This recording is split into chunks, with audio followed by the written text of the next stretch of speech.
In the 1960s, before graffiti became greatly impactful to the art, music, and fashion culture, graffiti was considered a form of vandalism deriving from low-income communities. It was a way for kids to allow time to pass and remove themselves from the everyday boredom. Graffiti began as a simple writing of names and numbers. Graffiti art also became known as tagging, a slang word which quickly caught on and is a word still used today. One of the first taggers to begin American graffiti was a young boy from Philadelphia. In a juvenile corrections facility, the troubled 12-year-old Daryl McRae was given the nickname Cornbread. The nickname Cornbread was given to McRae because of his love for his grandmother's cooking. Cornbread largely became part of his identity, which he shared with others by tagging the nickname onto the walls of the corrections facility.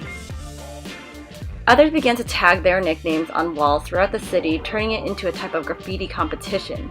In the late 1960s, New York City also began the tagging graffiti culture, and a bike messenger known as Talkie 183 was one of the first to incorporate numbers. By the 1970s, graffiti became a widespread phenomenon that expanded into elaborate and creative writing styles and techniques, which greatly invited other creative-like minds with life stories and backgrounds to come together. Majority of graffiti artists in the 1960s and 70s were male. However, in the 1970s, a young teenager by the name of Sandra Fabara from Ecuador made herself known in the New York graffiti scene as Lady Pink. Fabara attended the High School of Art and Design to follow in her father's architectural footsteps. Although she was not invited to graffiti on walls with the boys in her class, Fabara tagged along regardless and chose the nickname Lady Pink to create a clear distinction of herself as female and her style of tagging. In 1982, Lady Pink painted The Death of Graffiti on acrylic painting on masonite. The painting is a depiction of an inevitable gentrification taking place in the city, which will soon no longer be her canvas. Fabara paints herself naked and vulnerable atop a mountain of empty spray cans, looking at the subway past her. Half of the subway has been wiped clean of graffiti, the unappreciated artwork that is becoming belittled by society.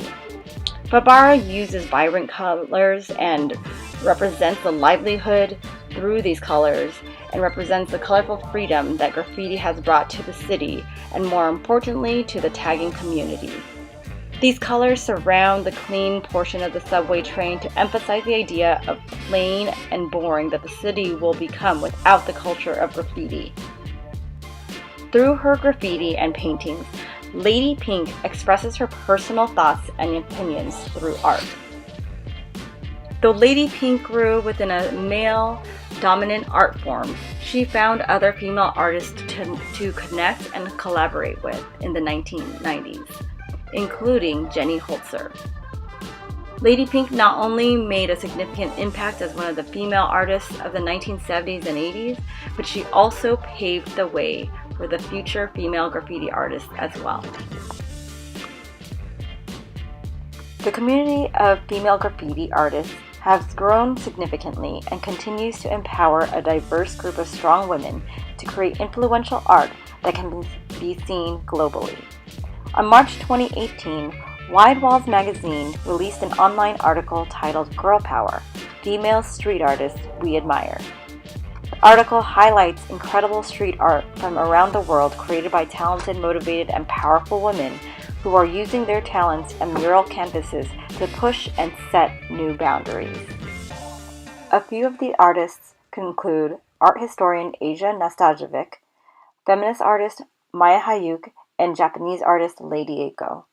Because of these independent, talented, and creative minds, the movement of female graffiti artists will continue to diversify and globally rise.